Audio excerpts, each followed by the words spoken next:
Brian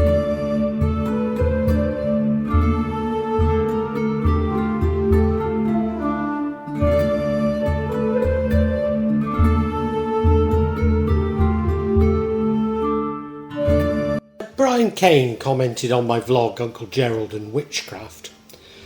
Lots of speculation on the part of the speaker, and that the religion of witchcraft can confuse outsiders.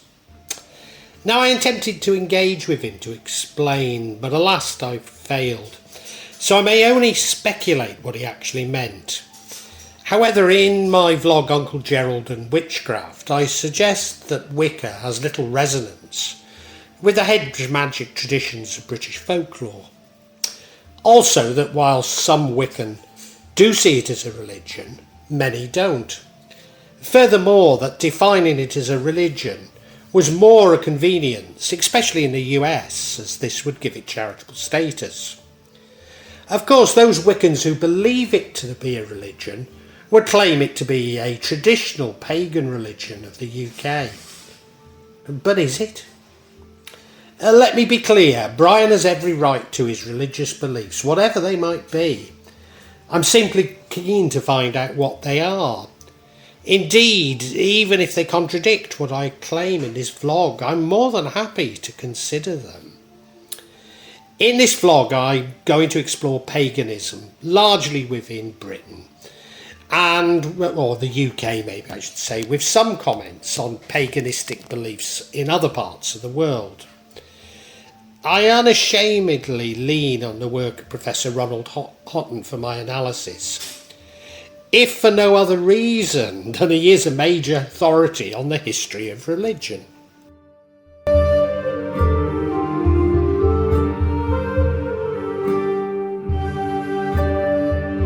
Although there is evidence of human habitation in parts of the UK prior to the Neolithic period, it's not until the Neolithic period that we have some indication of what we might interpret as religious beliefs. The construction of the earliest earthwork sites in Britain began during the early Neolithic, circa 4400 to 3300 BCE, in the form of long barrows used for communal burial and the first causewayed enclosures. Henges were built during the latter Neolithic period, circa 2900 to 2200 BCE, along with stone rows and the famous sites of Stonehenge, Avebury and Silbury Hill. One of the most famous forms of Neolithic art and architecture were the megalithic stone circles of Western Europe, of which the best known is Stonehenge. Indeed, stone circles are particularly associated with the British Isles, with some 1,303 circles. I wrote this technically complex construction, but is it? Well, fairly complex construction. May attest to the supernatural power to the people who built them. We really don't know. The Pre-Islamic hills, where some of the stones for Stonehenge were sourced, might have held deep significance to the megalith's builders. It's certainly a long way away. Though the exact role of the stone circle is unclear, they seem to have, in part or all, been mausoleums. They contain many skeletons, particularly skulls. They seem to track to ancestor worship, and in particular veneration of deceased members of elite spiritual social classes. Stone circles also appear to be linked to cycles of the sun and the moon. Stonehenge, for instance, is aligned such that on the solstices the sun rises and sets directly behind it. But could it be that over time Stonehenge was used by different religions, for different religious purposes? At the early Bronze Age, circa 2200 to 750 BCE, Britons buried their dead beneath earth mounds known as barrows, often with a beaker alongside their body, and hence they're known as the beaker people. Later in the period, cremation was adopted as burial practice with cemeteries of urns containing the cremated individuals appearing in the archaeological record, sometimes with metal objects such as daggers.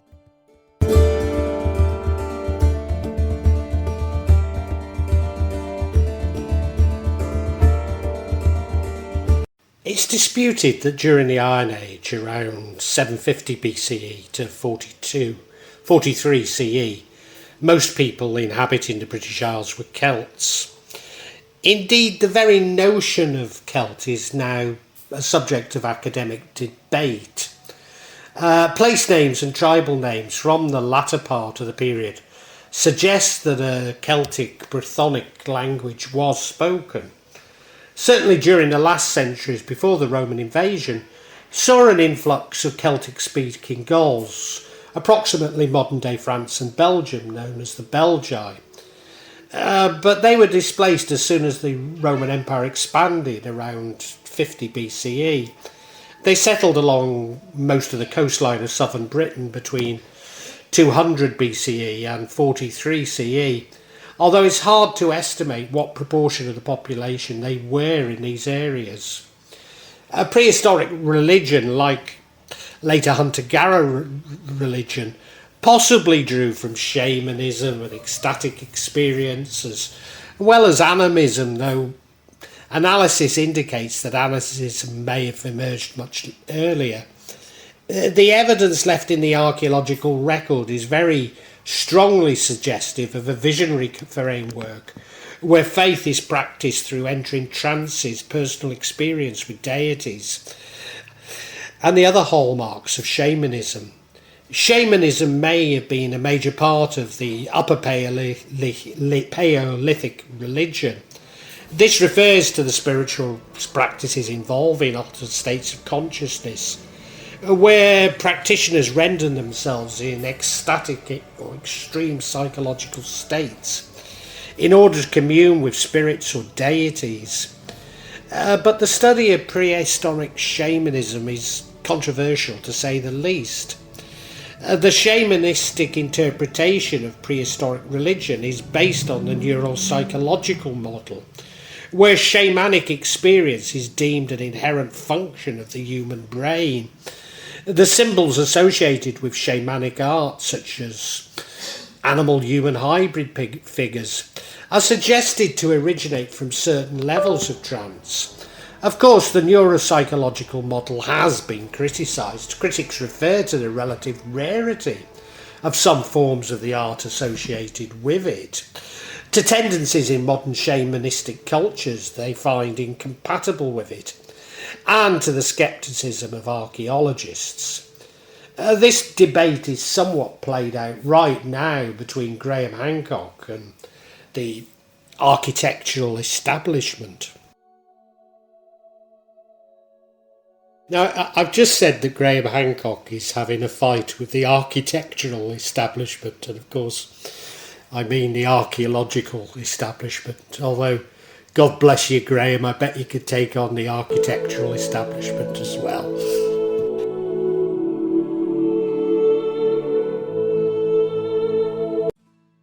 Celtic religion is believed to have been polytheistic, with many deities, both gods and goddesses, some of which were venerated only in a small area or region or by a particular tribe, but others whose worship had a wider geographic distribution. The names of over 200 Celtic deities have survived, although it's likely that many of these were alternative names, regional names, or titles maybe for the same deity. According to a number of Greco-Roman writers such as Julius Caesar, Cicero, Tacitus and Pliny the Elder, British society had a group of magico-religious leaders known as the Druids, who were held in high esteem. Their roles and responsibilities differed somewhat between different accounts, but Caesar's, which is the fullest and earliest original text to describe the Druids, described them as being concerned with divine worship and due performance of sacrifices, public or private, and the interpretation of ritual questions. But as the Romans killed off the Druids, there is almost nothing to tell us about their actual beliefs and practices. Vernacular Welsh and Irish sources do refer to the Druids, portraying them not only as priests but as sorcerers who had supernatural powers that were used for cursing and divination, and who opposed the coming of Christianity. It's often difficult to know which Celtic gods predate the Romans and which were imported from elsewhere in the Roman Empire, as beliefs mingled and borrowed from one another. Indeed, whilst there may be some doubt if the Britons were actually Celtic, it would seem that when Celtic gods were imported from Gaul, they were taken to rather quickly by the native Britons. Whereas Roman deities such as Jupiter and Minerva were worshipped in forts and temples, while architectural evidence shows that figures worshipped by Britons also continues. Other communities in northern Britain and Ireland remained untouched by any Roman influence, and so therefore Celtic religious practices continued somewhat unaffected.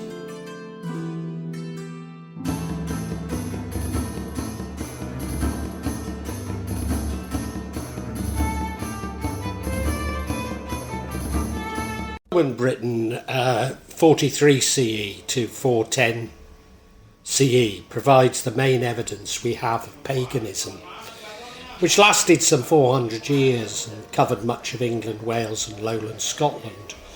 The core, however, was limited to southern and eastern England from the Exe to the Tees, although there is evidence of contact with Rome from the 4th century BCE, to a degree that southern England was fairly Romanised prior to the invasion. Furthermore, following the end of Roman rule, an area below the Clyde was heavily Romanised until around 600 to 700 CE, especially in the former outlying areas in South Wales, Devon and Cornwall. Although, of course, by this later period the Romans, Romano-Britons, were Christian following the conversion of Constantine in 312 CE. Nevertheless, it can be seen that Roman influence in Britain lasted some 800 to 900 years. The Romans didn't seek to conquer or convert others to their religion, only economic dominance. Instead, they favoured syncretism, a merging of the beliefs that they saw existing gods mingle with Roman deities, with temples sitting alongside spiritual sites in a multi-faith society. Therefore, people in Roman Britain typically believed in a pantheon of gods and goddesses and worshipped several of them, likely selecting some local and tribal deities as well as some of the major divinities venerated across the empire. Both indigenous British deities and introduced Roman counterparts were venerated in the region, sometimes syncretising together, as in cases like Apollo Conomalgus and Celis Minerva. Romano-British temples were sometimes erected at locations that had early been cultic sites in the pre-Roman Iron Age. A new style of Romano-Celtic temple developed, which is influenced by both Iron Age and Imperial Roman architectural styles, but unique from both. Buildings in this style remained in use until the 4th century. The cults of various Eastern deities have been introduced to Roman Britain, among them the deities of Isis and Mithras. Christianity was but one of these Eastern cults. Roman Britain was not only multicultural but multi-faith, reflecting a huge degree of tolerance by the Romans. There's no doubt that some Britons adopted Roman religion, and many more would have adopted local versions of Roman deity.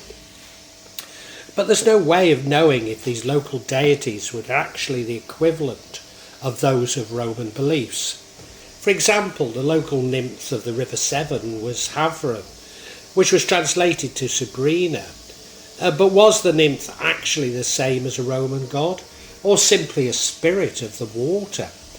Despite the Romans themselves having a huge pantheon of deities, It's possibly erroneous to see them as gods.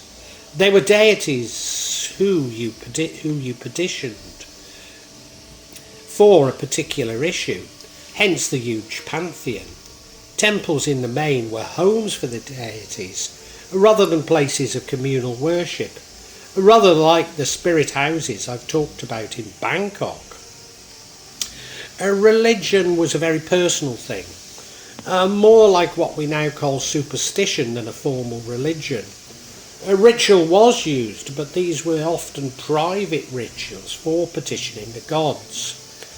In the main, philosophy was separate from religion. It followed on from the Hellenistic traditions, including Neoplatonism.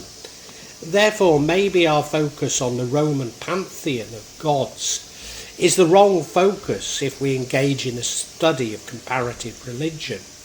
Indeed, as Neoplatonism has a concept of the one, it can be argued that at least some Romans were in fact monotheists.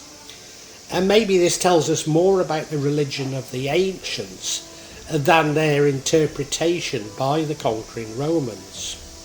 If religion was a very personal thing and much less formalised than today, then are we focusing on completely the wrong aspects of the belief system of what we know about the ancients?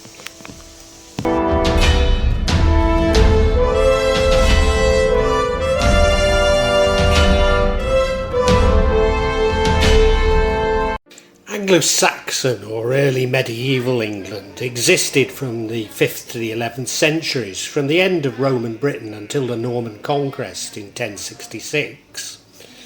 The Anglo-Saxon kingdoms in the 5th and 6th centuries are conveniently identified as 7 main kingdoms: Northumbria, Mercia, East Anglia, Essex, Kent, Sussex and Wessex. So like the core of Roman Britain, it was concentrated in the south and east of England, and they were Christianised during the 7th century. In 927 CE, it was united as the Kingdom of England by King Athelstan, who reigned from 927 to 939, and it became part of the short-lived North Sea Empire of Canute the Great, a personal union between England, Denmark and Norway in the 11th century. Anglo-Saxon paganism refers to beliefs and practices followed by the Anglo-Saxons between the 5th and 8th centuries CE, during the initial period of early medieval England. However, Christianity was coexisting with these beliefs in many parts of Britain, and from the 7th century Anglo-Saxons began converting. It appears to be a variant of Germanic paganism found across much of northwestern Europe.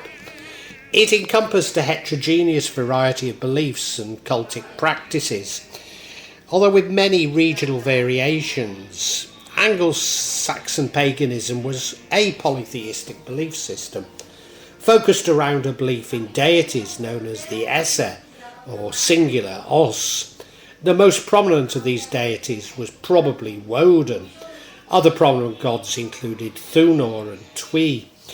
There's also a belief in a variety of other supernatural entities which inhabited the landscape, including elves, Nikor and dragon. Cultic practices largely around a demonstration of devotion, including sacrifice of inanimate objects and animals to these deities, particularly at certain religious festivals during the year. There's some evidence of the existence of timber temples, although other cultic spaces may have been open air, and would have included cultic trees and megaliths. Many Anglo-Saxonists have assumed that Anglo-Saxon paganism was animistic in basis, believing in a landscape populated by different spirits and other non-human forms, such as elves, dwarves and dragons. Little is known about the pagan conceptions of the afterlife, although such beliefs likely influenced funerary practices, in which the dead were either inhumed or cremated, typically with a selection of grave goods. The belief system also included ideas about magic and witchcraft and elements that could be classified as a form of shamanism. There's no evidence that anyone living in Anglo-Saxon England ever described themselves as pagan or understood there to be a singular religion, paganism, that stood as a monolithic alternative to Christianity. These pagan belief systems would have been inseparable from other aspects of daily life. But as the pre-Christian society of Anglo-Saxon was illiterate, there is no contemporary written evidence produced by the Anglo-Saxon pagans themselves. Alas, no cultic buildings have survived from the Anglo-Saxon period, and nor do they have contemporary illustrations or even clear descriptions of a structure. Professor Ronald Hutton doubts that Anglo-Saxon paganism had a major influence on Britain, but is quick to point out that we have so little evidence about what they really believed. How could we trace its influence?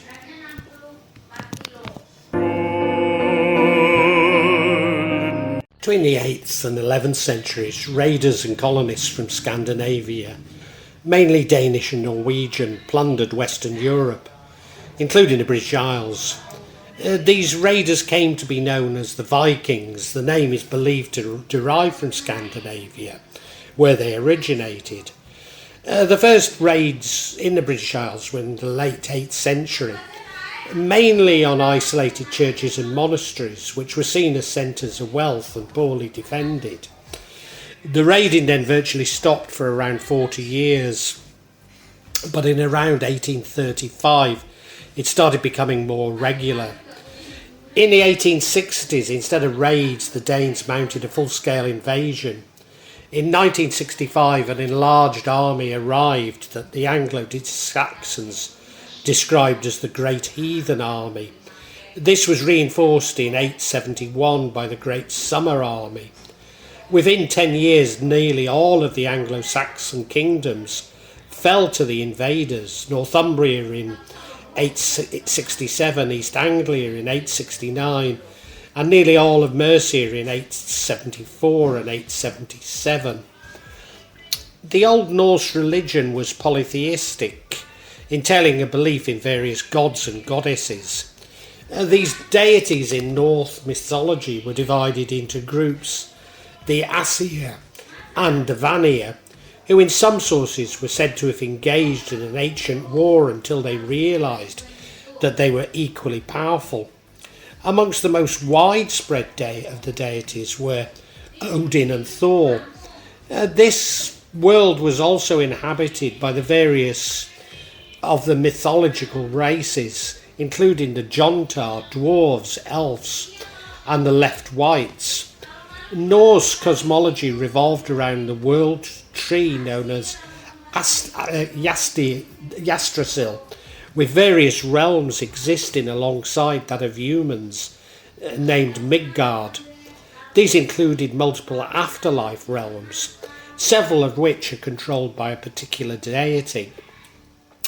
The English Church found that it needed to conduct a new conversion process to Christianise the incoming Scandinavian population. It appears that the Scandinavian migrants had converted to Christianity within a few decades of their arrival. As ever, Professor Ronald Hutton casts some doubt on what we actually know about the Viking religion, as the main source are the Viking chronicles, originating in the then Christianised Iceland. Certainly he shows that at the very least traditional religions were influenced by Christianity within Danelaw, before the Vikings themselves becoming Christian.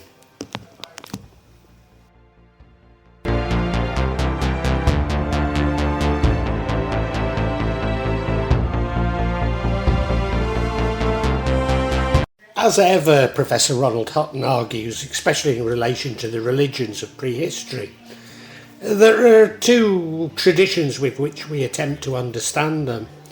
Firstly, that man is by nature good and that the ancients were more in touch with nature, even with the essence of humanity. A tradition which I have to admit is much closer to my own beliefs. and secondly that man is by nature bad, even evil, and that the ancients were particularly brutal, including their religious practices. An interesting observation is that some modern pagans incorporate this view in their beliefs, using notions such as Carl Jung's shadow self to justify pagans' supposed brutality. What should be apparent is that apart from Roman Britain, little evidence has been left on the actual religious practices of the people living in Britain. All too often, the interpretation is by people with a very different religion, and indeed the victors over these ancient people. A common pattern seems to suggest that the ancient religions were polytheistic, involved sacrifice, including human sacrifice, and in general were much less sophisticated than modern man. But as I have argued, are such accusations of polytheism as simply a misinterpretation of the ancient religious beliefs? Could we interpret the gods as gods actually refer to spirits of natural features? This would point to a much more animistic appreciation of the universe. Maybe that the spirits are simply a mechanism for understanding the consciousness of nature. In truth, we have no idea. But there's at least as much evidence for this to argue as the ancients were polytheists. Sacrifice is, of course, a central part of many belief systems. Often this involves food offerings and often a ritual feasting with this food. After all, what else is the sacrament within Christianity? Just as today in Islam, some animal sacrifice does form a part of ancient religions.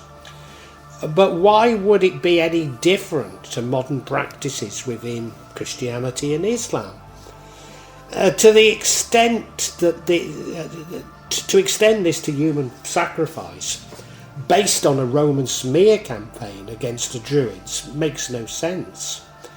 How do we know that the seemingly sacrificed bodies that have been recovered are not indicative of capital punishment, of the rule of law rather than the lack of it?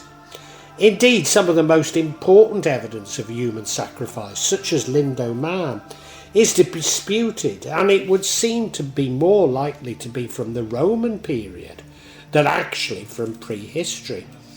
What I'm suggesting is that our beliefs about religion, the religions of the ancients, are at best informed by a cultural imperialism. At worst, they're downright racist. For example, recent DNA analysis suggests far greater continuity amongst the ancient Britons than our historic tradition of conquests suggests. At its most pernicious, critiques from the Abrahamic religions accuse the ancients of Satanism. But Satan is a concept from the Abrahamic religions, in particular Protestant Christianity. So it's totally ludicrous to claim that pre-Abrahamic people worshipped a concept from an Abrahamic religion, but then claiming that anything we don't understand to be satanic has a long tradition within the Abrahamic religions. For those who lived before us are much less sophisticated is a supreme arrogance, and my main criticism of the Enlightenment. But that is the prerogative of victors at times of conflict.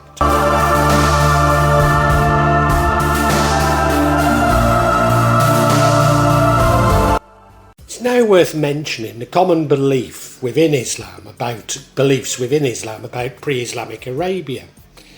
These are that the people of Arabia were pagan, polytheistic, idolaters, engaged in sacrifice, just waiting to be enlightened by Muhammad. A reading of Al-Quran would seem to support this. But how valid is this description? Well, some people in Arabia probably did fit this description. But there's much more evidence of people following some form of Semitic, Zoroastrian, Jewish or Christian tradition. Of course, to see Arabia as a united whole, is again looking at history through a somewhat modern veneer, and much of what we call Arabia has been influenced by their neighbours. It's therefore unsurprising to find evidence of a wide variety of religions. Judaism became the dominant religion in Yemen, while Christianity took root in the Persian Gulf area. In line with broader trends in the ancient world, Arabia yearned for more spiritual form of religion and began believing in an afterlife, while the choice of religion increasingly became a personal rather than a communal choice. Although there's limited evidence of Christianity within the Hejaz, and some evidence of Jewish influence beginning to wane prior to Muhammad's revelations, some scholars postulate that in pre-Islamic Arabia, including the Hejaz, Allah was considered a deity, possibly a created deity or a supreme deity in a polytheistic pantheon. The word Allah may be used as a title rather than a name, but the concept of Allah may have been vague in Meccan religion. The distribution of pagan temples supports the view that Arabian polytheism was marginalised in the region and already dying in Mecca at the eve of Islam. Considering comparative religion, Hinduism provides a fascinating example. Hinduism was coined by the British Raj in the 18th century, referring to the fusion of various Indian cultures and traditions with diverse roots and no founder.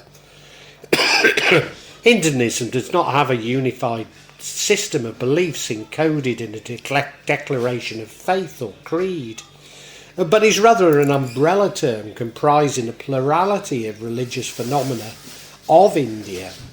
Hinduism includes a diversity of ideas on spirituality and traditions, but has no ecclesiastical order, no unquestionable religious authorities, no governing body, no prophet or prophets, nor any binding holy books. Hindus can choose to be polytheistic, pantheistic, panentheistic, padestic, henotheistic, monotheistic, monistic, agnostic, atheistic, or humanistic. Therefore, at best, Hinduism is a collection of religions and belief systems. Hinduism can therefore be subdivided into a number of major features. Of the historical division into 6 dasanas, philosophies, 2 schools, vendettas and yoga are currently the most prominent. Classified by primary deity or deities, 4 major Hinduism modern currents are Shaivism or Shiva, Vaishnavism or Vishnu, Shaktiism or Devi, and Smartism, 5 deities treated as equal. Hinduism also accepts numerous divine beings, with many Hindus considering the deities to be aspects or manifestations of a single impersonal, absolute or ultimate reality of God. And while some Hindus maintain that a specific deity represents the supreme and various deities are lower manifestations of this supreme. Other notable characteristics include a belief in the existence of Atma or self, a reincarnation of one's arma and karma, as well as a belief in dharma, duties, rights, laws, conducts, virtues and the right way of living. Although variation exists, with some not following these beliefs. Hindus believe that all living creatures have a self. The true self of every person is called the Atman. The self is believed to be eternal. It should be apparent that Hinduism is a diverse system of thought with a wide variety of beliefs. Its concept of God is complex and depends upon each individual and the tradition and philosophy followed. It is sometimes referred to as henotheistic, i.e. involving devotion to a single god, while accepting the existence of others. But even this is an overgeneralization. Hindu texts accept a polytheistic framework, but this is generally conceptualized as a divine essence or luminosity that gives validity and animation to the inanimate natural substances. There is a divine in everything, human beings, animals, trees and rivers. Therefore, is it fair to characterise Hinduism as polytheistic? I would not like to take this argument as far as I've heard some pagans doing, but doesn't Hinduism appear to have some resonance with the beliefs of the ancient Britons? If so, what is this telling us about the beliefs of the ancients?